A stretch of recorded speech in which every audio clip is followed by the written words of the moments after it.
Bonjour à tous, on est heureux de se rassembler encore pour notre culte du dimanche matin sur la chaîne YouTube Connexion. Où que vous soyez derrière vos écrans, soyez les bienvenus et sentez-vous libre d'adorer le Seigneur dès à présent. Amen. Oh quel beau soleil dans mon âme, il éclaire, illumine tout. À ses rayons, mon cœur s'enflamme. Et je vais chantant partout. Dans mon âme un beau soleil brille, son rayon doux et joyeux répand un éclair qui scintille, c'est le sourire de Dieu. Mon cœur était plein de ténèbres quand parut un jour nouveau. Au loin l'ombre funèbre devant un soleil si beau. Oh quel beau soleil dans mon âme, il éclaire, illumine tout. À ses rayons mon cœur s'enflamme et je vais chantant partout.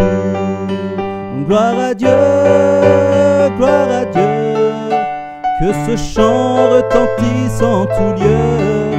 Oh gloire à Dieu, que ce chant retentisse en tout lieu. Oh quel beau soleil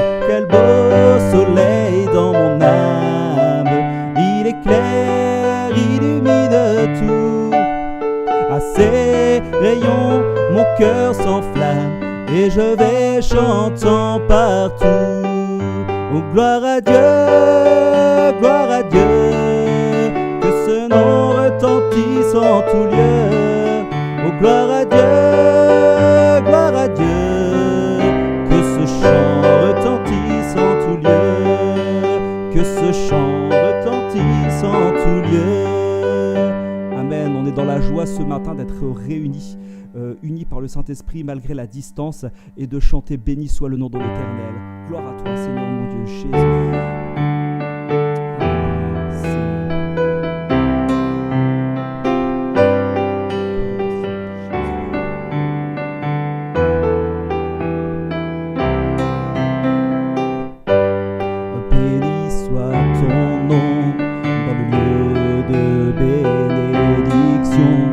S'écoule ta provision, béni soit ton nom.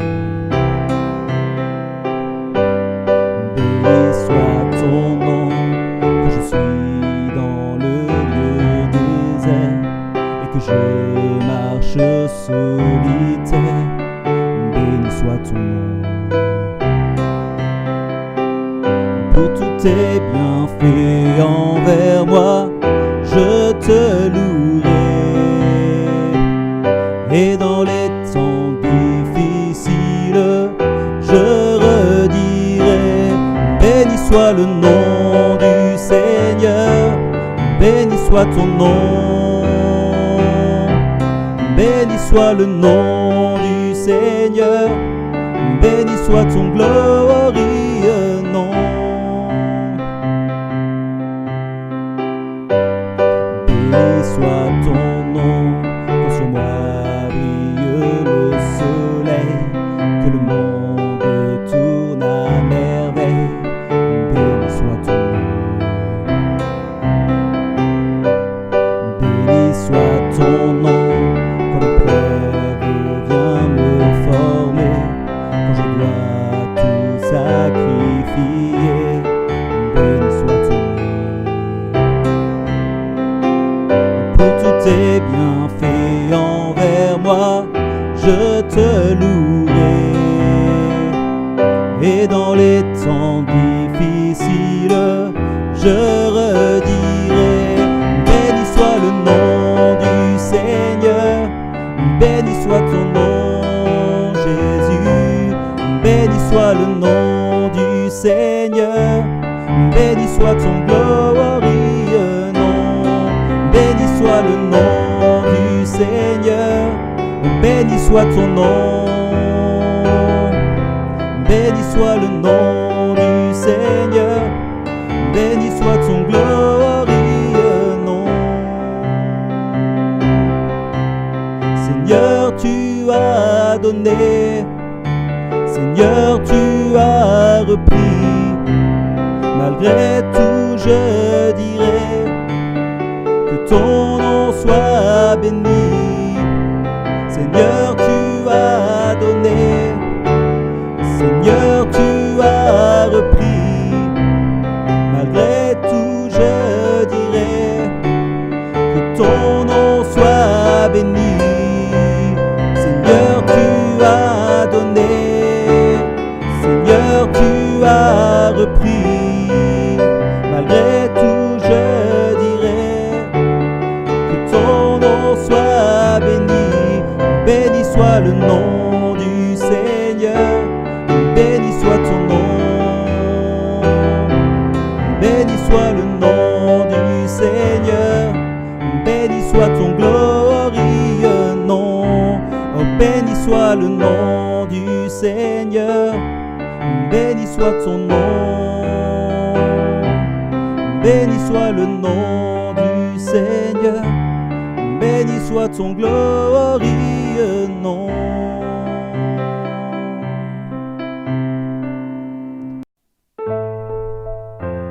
Alléluia Seigneur Jésus. On veut vraiment bénir ton saint nom parce que tu nous aides Seigneur, tu nous accompagnes Seigneur, tu ne nous abandonnes pas. Tu es là dans les bons moments comme dans les mauvais moments Seigneur Jésus, que toute la gloire te soit donnée Seigneur.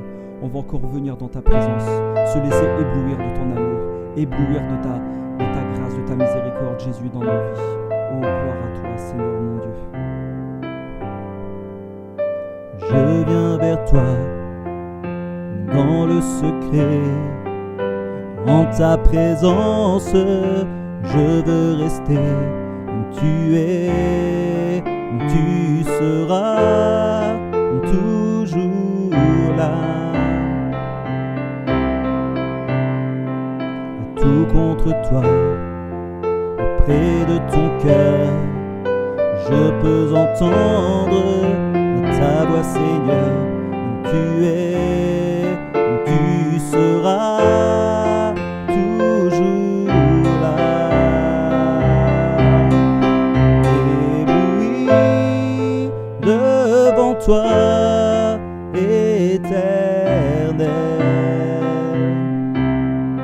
ébahi par l'amour de ton ciel. Je suis là à tes pieds, je viens t'adorer, je désire habiter près de toi. Oh Seigneur mon Dieu, viens nous conduire près de toi Seigneur Jésus, dans la présence du Père Seigneur mon Dieu. Je vois ton bras, je sens ta main, tu me protèges, tu me soutiens, tu seras toujours là.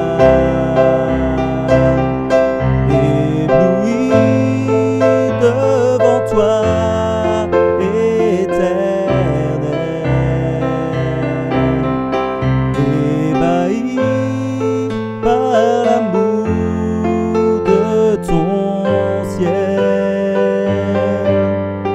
Je suis là à tes pieds, je viens t'adorer, je désire habiter près de toi. Jésus, je désire habiter près de toi, dans ta présence, Seigneur Jésus.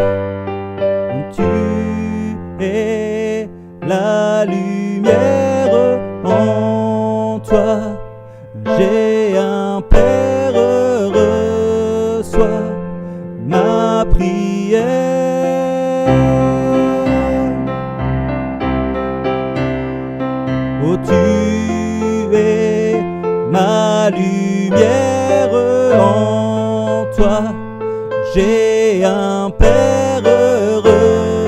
soit ma prière. Chantons-le ensemble, Jésus. Oh, tu es ma lumière, en toi j'ai un Père heureux. Sois ma prière, ébloui devant toi, Seigneur, ébloui devant toi, éternel, ébahi par l'amour de ton ciel. Je suis là à tes pieds, je viens t'adorer, je désire habiter près de toi. Louons-le pendant que la musique continue quelques instants, ouvrons-lui nos cœurs, déclarons-lui que nous sommes éblouis dans son amour, éblouis dans sa présence, éblouis de savoir qu'il a payé notre rançon au bois de la croix, qu'il a subi l'ignominie pour nous racheter, envoyé par le Père qui voulait rétablir la relation perdue entre la création et lui. Voilà ce que nous déclarons. Nous sommes sauvés par la grâce de Jésus, nous sommes sauvés par l'amour de Christ, nous sommes éblouis en lui, Jésus. Oh Seigneur, oh, on veut élever ton saint nom, Seigneur mon Dieu, on veut chanter tes gloires, Seigneur Jésus. Alléluia, Seigneur Jésus. Gloire à toi, Seigneur. Ébloui devant toi, éternel, ébahi par l'amour de ton ciel. Je suis là, Seigneur, à tes pieds. Je veux t'adorer, Seigneur. Je désire habiter près de toi, Seigneur. Je désire habiter près de toi, Seigneur. Jésus. Gloire à toi, Seigneur.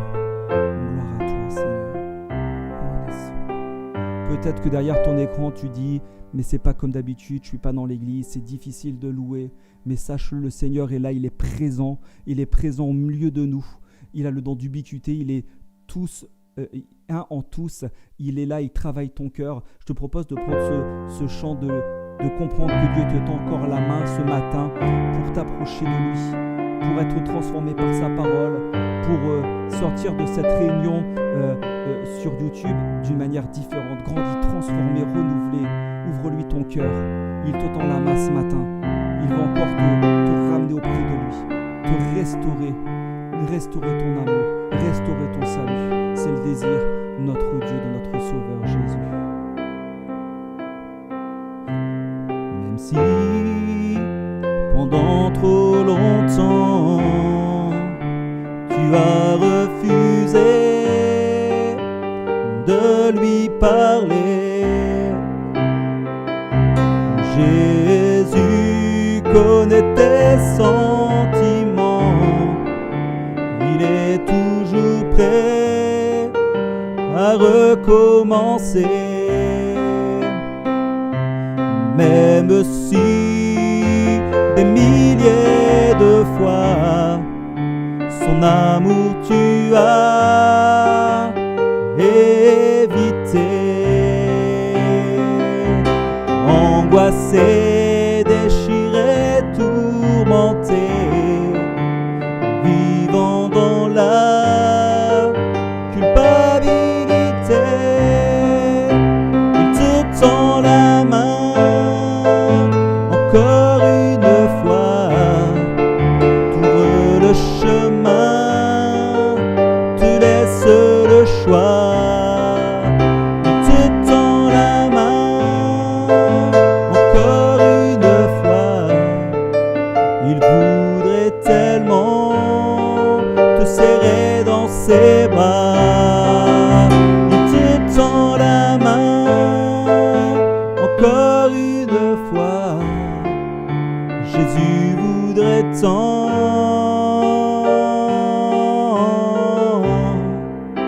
rebâtir ta foi.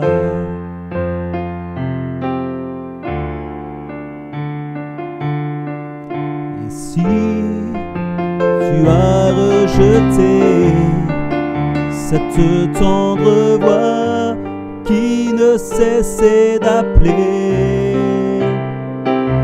elle peut encore te diriger, souffler à ton oreille que tu es pardonné. Ne t'inquiète pas pour demain, Dieu détient la clé de ton destin. Laisse-le déployer sa grandeur, remplir d'amour le vide de ton cœur. Il te tend la main encore une fois, t'ouvre le chemin, te laisse le choix. Il te tend la main encore une fois, il voudrait tellement te serrer dans ses bras. Il te tend la main encore une fois, Jésus voudrait tant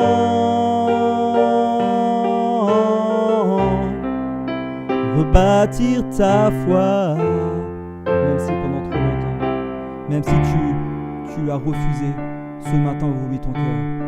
Même si pendant trop longtemps tu as refusé de lui parler, Jésus connaît tes sentiments, il est toujours prêt à recommencer. Même si des milliers de fois son regard tu as évité, angoissé, déchiré, tourmenté, vivant dans la culpabilité, il te tend la main encore une fois, t'ouvre le chemin, te laisse le choix. Il te tend la main encore une fois, il voudrait tellement te serrer dans ses bras. Il te tend la main encore une fois, Jésus voudrait tant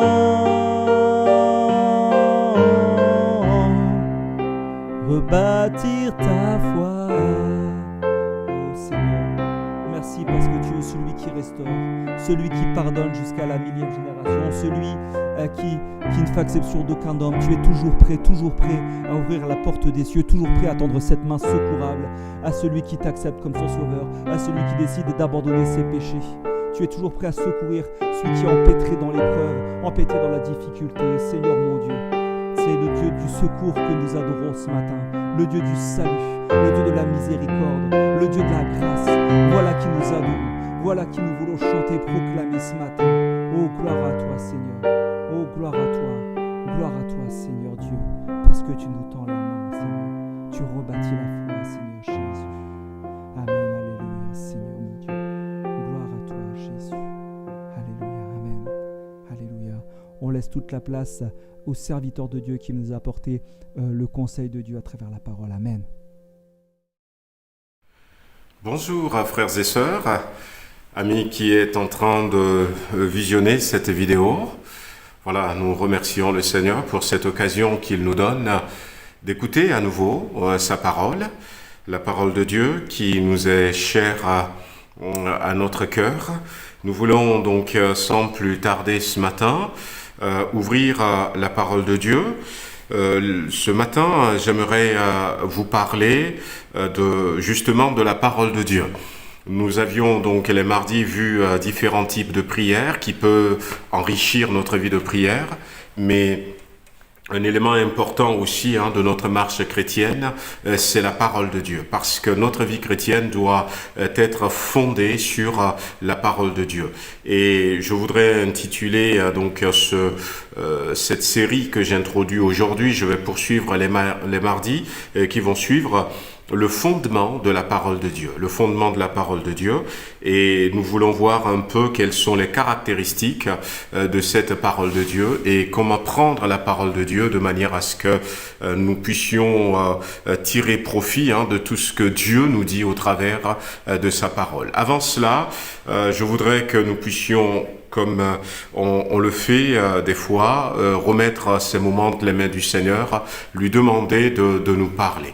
Bien-aimé Seigneur, nous voulons te remercier pour ce dimanche, pour la grâce que nous avons de pouvoir te louer encore, te glorifier, Seigneur, élever nos voix, même si c'est chez nous, pour dire combien nous t'apprécions, combien nous t'aimons. Merci pour ces moments de louange. Maintenant, donne-nous une oreille attentive. Donne-nous, Seigneur, un cœur qui se consacre totalement à l'écoute de ce que tu veux nous dire. Utilise-moi, Seigneur, et parle à chacun d'entre nous dans le beau et précieux nom de Jésus-Christ. Amen. Nous allons donc, dans un premier temps, parler de ce que la parole de Dieu peut faire dans notre vie. Pourquoi est-ce que la parole de Dieu est aussi importante? Voyez-vous, qu'est-ce que c'est que la parole de Dieu? La parole de Dieu, c'est quelque chose de vital pour l'Église, pour le chrétien.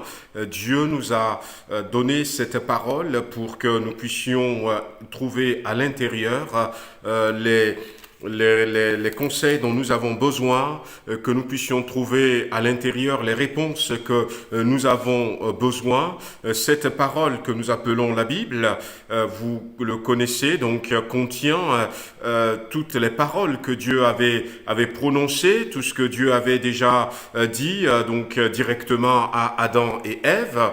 Dès le commencement, Dieu leur avait parlé, et tout ce que Dieu leur avait dit se trouve dans cette parole. Ce que Dieu a dit aussi aux patriarches que nous connaissons bien, est écrit dedans, et puis toutes les paroles des prophètes, des prophéties qui annoncent Jésus-Christ, et puis les choses à venir sont dans cette Bible. Nous avons les écrits des apôtres qui sont consignés dans cette parole, tout ce que Jésus-Christ a dit, tout ce que Jésus a fait, et tout ça se trouve pour nous dans la Bible. Ça a été compilé. Je ne veux pas faire de la bibliologie ce matin, mais ça a été compilé, et ça a été compilé avec soin, et nous avons cette parole qui est un précieux trésor pour nous, et nous avons besoin de revenir pleinement à la parole de Dieu.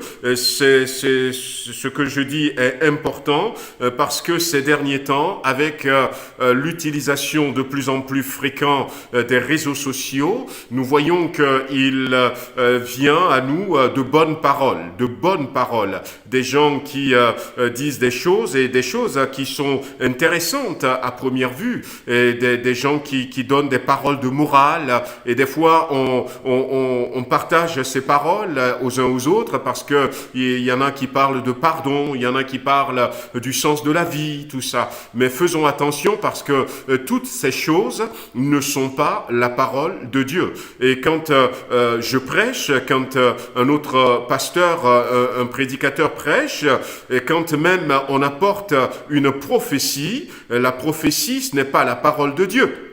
La Bible ira même jusqu'à dire, et la Bible c'est la parole de Dieu, ira jusqu'à dire examiner les prophéties. Et ça nous est dit dans la Bible, parce que lorsque nous donnons des prophéties, et des fois on reçoit des pensées, et on les traduit avec nos mots. Des fois, c'est pas tout à fait exact, des fois c'est exact, et des fois on entend même des prophéties qui n'ont rien à voir avec la parole de Dieu. Et c'est pour ça que la Bible va nous inviter en disant, attention, même par rapport aux prophéties, faites attention. Et aujourd'hui, ma crainte, c'est qu'on base nos vies sur des paroles bien dites de certains penseurs, des hommes politiques, des stars, et puis on dit, ah mais tiens, il a bien parlé parce que il dit quelque chose de vrai. Sauf que ce sont des gens qui ont malheureusement une vie pour la plupart qui n'est pas recommandable.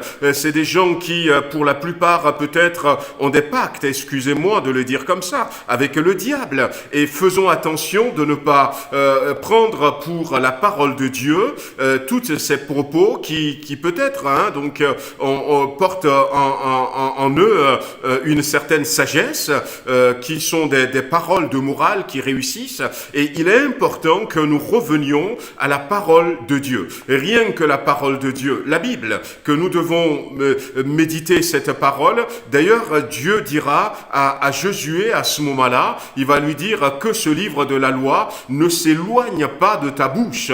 Voilà, donc médite-le jour et nuit. À ce moment-là, il n'y avait pas encore les écrits comme nous les connaissons. Il y avait déjà des paroles plutôt orales qui ont été transmises. Moïse avait commencé à écrire la Torah, les 5 premiers livres. Donc il y avait ces rouleaux qui existent, mais c'est déjà tout ce que Dieu avait prononcé, tout ce que Dieu avait dit, que Josué doit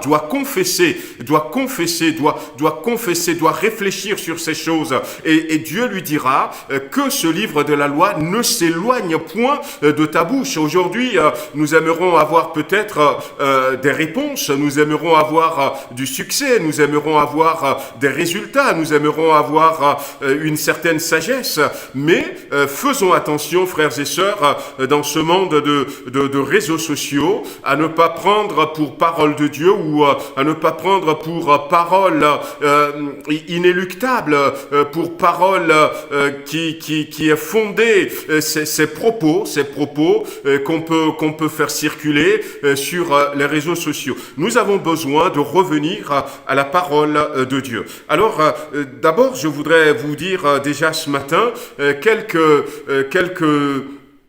aspects de ce que la parole de Dieu fait dans la vie du chrétien, pourquoi il est important pour nous de nous attacher à la parole de Dieu. Un premier verset que nous allons lire ce matin se trouve dans 2 Timothée au chapitre 3 et nous allons lire le verset 15 et c'est l'apôtre Paul qui s'adresse à Timothée et il lui dit ceci: dès ton enfance, tu connais les saintes lettres qui peuvent te rendre sage à salut par la foi en Jésus-Christ.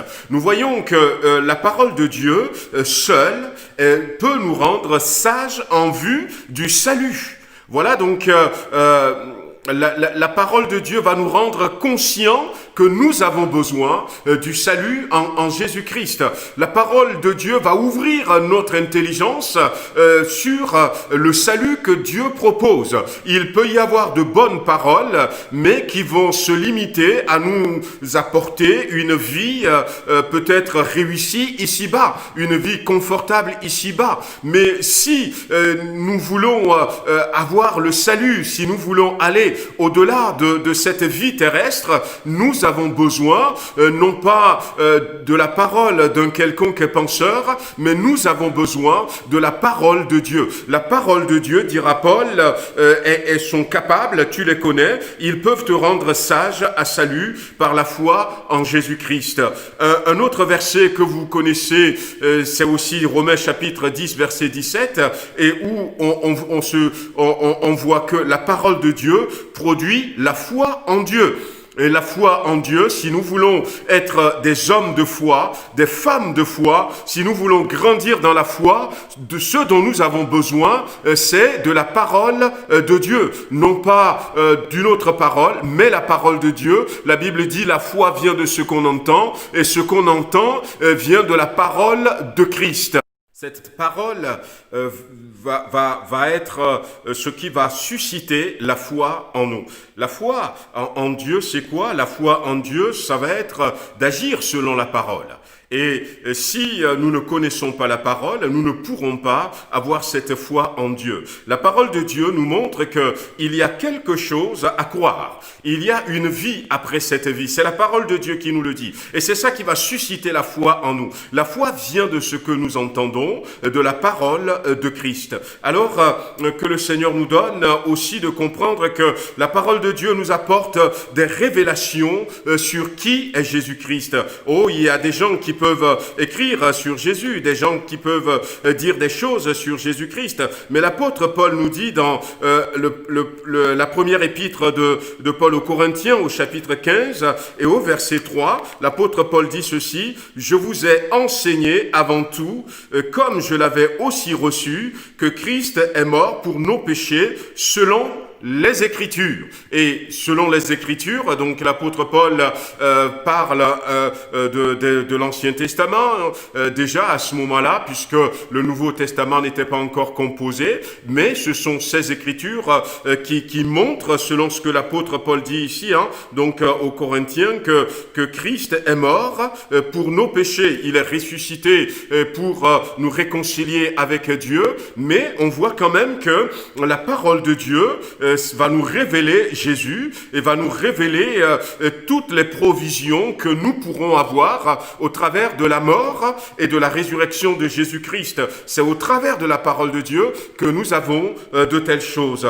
Autre chose, c'est que la Bible nous montrera dans 2 Timothée chapitre 3 verset 16, j'avais lu tout à l'heure le verset 15, mais le verset 16, que la parole de Dieu est profitable. La Bible dit simplement: toute écriture est inspirée de Dieu et utile pour enseigner, pour convaincre, pour corriger, pour instruire dans la justice. Toute écriture est inspirée et utile donc pour enseigner, donc pour convaincre, pour corriger et pour produire, pour instruire dans la justice. On voit que la parole de Dieu, ce n'est pas quelque chose d'inutile, mais qu'au contraire, la parole de Dieu est utile, la parole de Dieu est profitable. Ça vaut la peine de passer du temps à écouter plutôt la parole de Dieu, parce que lorsque nous mettons à étudier la parole de Dieu, lorsque nous lisons la parole de Dieu, nous recevons en retour toujours quelque chose. Oui, toute écriture est utile pour enseigner, pour convaincre, pour corriger, pour instruire dans la justice. Et le verset 17 dit: afin que l'homme de Dieu soit accompli et propre à toutes bonnes œuvres. C'est ce que la parole fait en nous. Donc cette parole, elle est utile. Ne pensez pas que la parole de Dieu soit inutile, et nous retirons toujours quelque chose des efforts que nous mettons en place pour lire, pour méditer, pour écouter, ne serait-ce que la parole de Dieu. La parole de Dieu nous rend sages. La Bible va nous dire dans le psaume 119, et le verset 130, la Bible dira ceci: la révélation de tes paroles est claire. Elle donne de l'intelligence au simple. Et je l'avais déjà raconté dans mon témoignage, en disant que à partir du moment où j'ai commencé à méditer la Bible après ma conversion, eh bien, je vais devenir intelligent. Et c'est vrai, je l'ai vécu.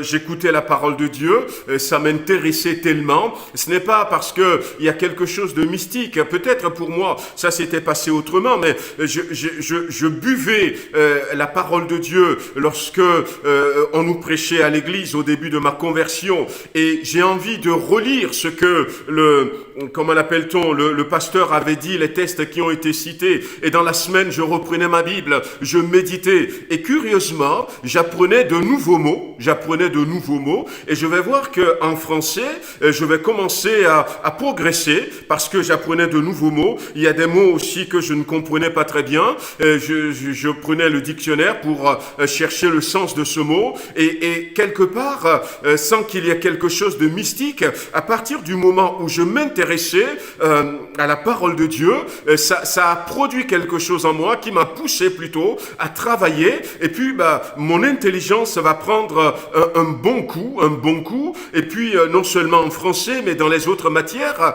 et je l'avais remarqué, il y a une nette différence. Et ici, la Bible nous dit que la révélation de tes paroles nous éclaire, elle donne donne de l'intelligence simple. Et la Bible ne ment pas. Ce que la Bible dit est vrai. La parole de Dieu nous rend sages. La parole de Dieu nous donne cette habileté à appliquer l'intelligence correctement. C'est ça la sagesse.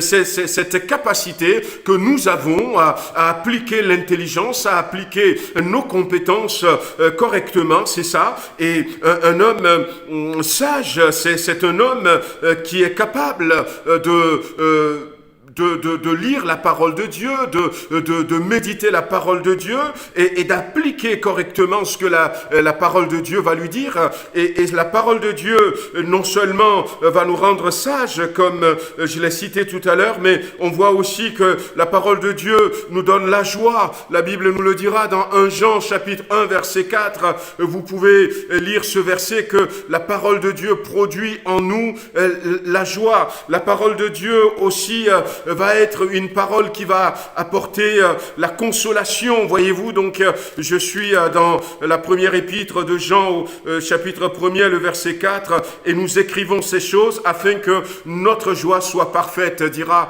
l'apôtre Jean, puisque la parole de Dieu apporte la joie, la parole de Dieu apporte la consolation, comme je le dis tout à l'heure. L'apôtre Paul le dira aussi dans Actes chapitre 15 et le verset 31, il va dire ceci à ses lecteurs, après avoir lu quoi? Après avoir lu la lettre qui est venue d'Antioche, les frères furent réjouis de l'encouragement qu'elle leur apportait. La Bible nous le dira aussi encore dans le psaume 119, la parole de Dieu nous console, la parole de Dieu nous réconforte, la parole de Dieu nous donne cette joie, cette paix, et nous voyons qu'il est important, frères et sœurs, il est important, amis qui est à l'écoute, qui est en train de visionner ce matin, que nous puissions revenir non pas à toutes sortes de paroles, mais à la parole de Dieu. Et même si aujourd'hui certains peuvent avancer le fait qu'il y a plusieurs versions, et même si vous allez sur Internet, vous allez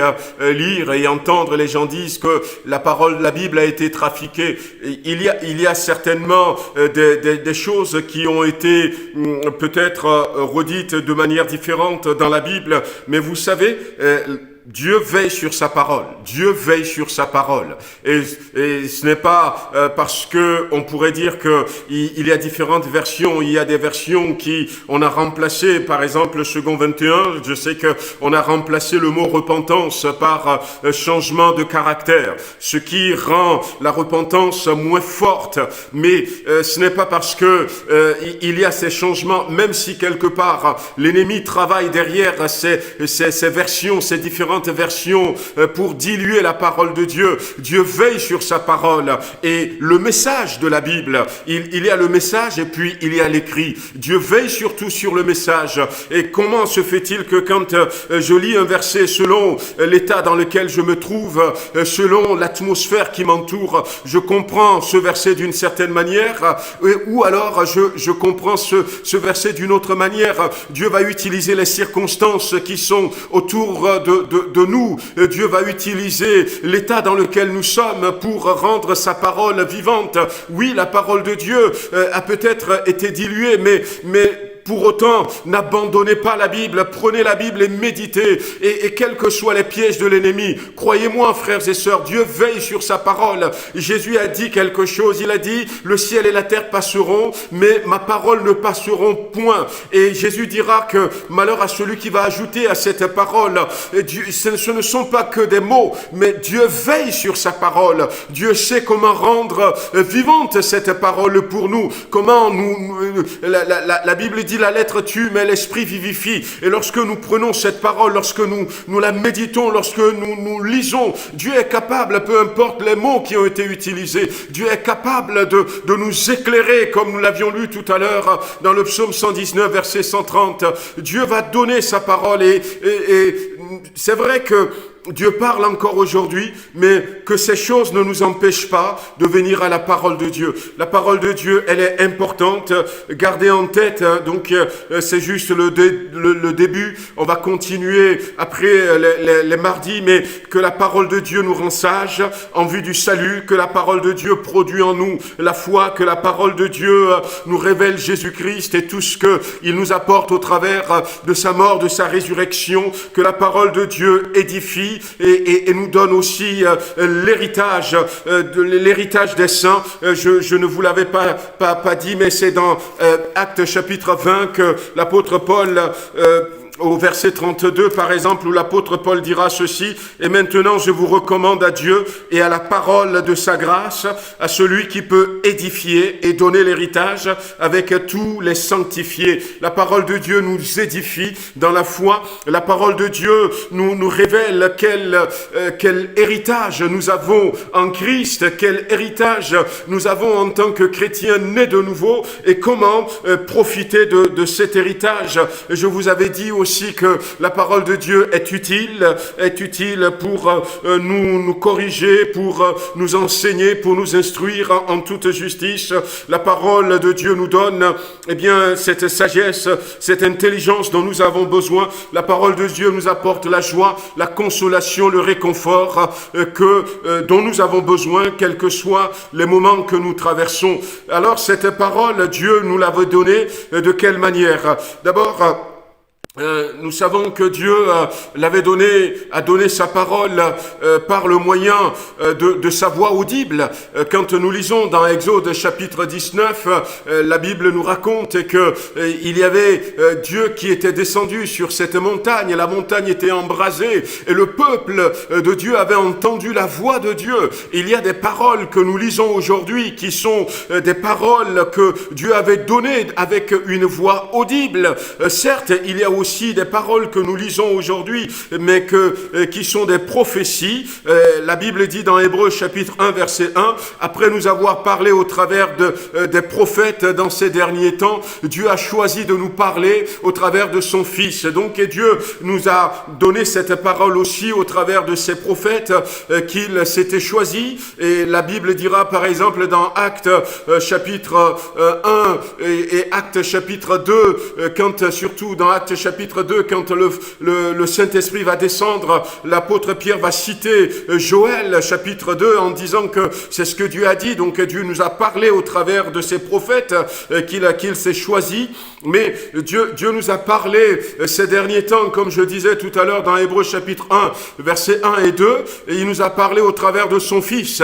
Jésus-Christ, c'est la parole vivante que Dieu a envoyé se révéler à nous. Et tout ce que Jésus a dit, tout ce que Jésus a fait aussi, c'est Dieu qui nous parle. Toutes ces choses sont consignées dans la Bible, dans la parole de Dieu. Et aujourd'hui, Dieu parle encore. Certes, je ne veux pas gommer ce point, mais Dieu parle par des visions, Dieu parle par des rêves, Dieu continue de parler par des prophéties, par des dons spirituels.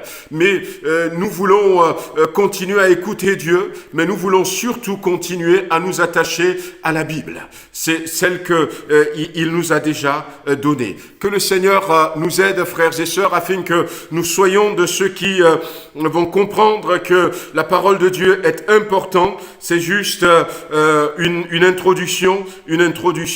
Nous allons continuer les mardis et je parlerai du fait pourquoi est-ce que la parole de Dieu est aussi importante pour nous les chrétiens. Je parlerai aussi des deux dimensions de la parole de Dieu, le réma, et puis quand la Bible nous parle, il y a la parole écrite, donc et puis il y a la parole révélée, le logos et le réma. Je parlerai de ça. Je parlerai aussi après des capacités, des attributs, simplement des attributs attributs de la parole de Dieu, et puis comment prendre la parole de Dieu, comment recevoir la parole de Dieu. J'essaierai, si le temps m'est permis, de voir avec vous comment mettre la parole de Dieu en œuvre, en marche, comment faire en sorte que la parole de Dieu marche pour moi, que la Bible ne soit pas simplement un écrit que je lis, mais que la Bible devienne pour moi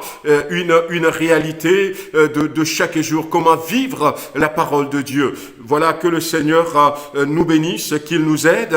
On se retrouve mardi prochain pour poursuivre cette étude. Mais avant cela, j'aimerais que nous puissions baisser les têtes et remercier le Seigneur.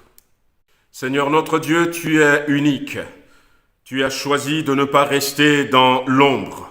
Tu as choisi de ne pas rester, Seigneur, caché, mais tu as choisi de te révéler à nous, à tes enfants, Seigneur, à ton peuple. C'est toi qui as fait le premier pas. Tu es un Dieu de révélation et tu nous as donné ta parole. Tu as parlé à Adam et Ève, tu as parlé aux patriarches, tu as parlé à Moïse, tu lui as montré des choses et tu lui as demandé d'écrire ces choses pour que ça soit transmis. Tu nous as donné, Seigneur, cette parole comme un trésor, comme, Seigneur, quelque chose de précieux. Et nous voulons, dans ces temps, non seulement revenir à une vie de prière riche, mais nous voulons que notre vie chrétienne soit fondée, basée sur ta parole. C'est pour ça que nous te prions de nous aider, afin que nos regards changent complètement en ce qui concerne la parole de Dieu. Donne-nous de tomber à nouveau amoureux de ta parole, que nous puissions chérir cette parole, la serrer dans notre cœur,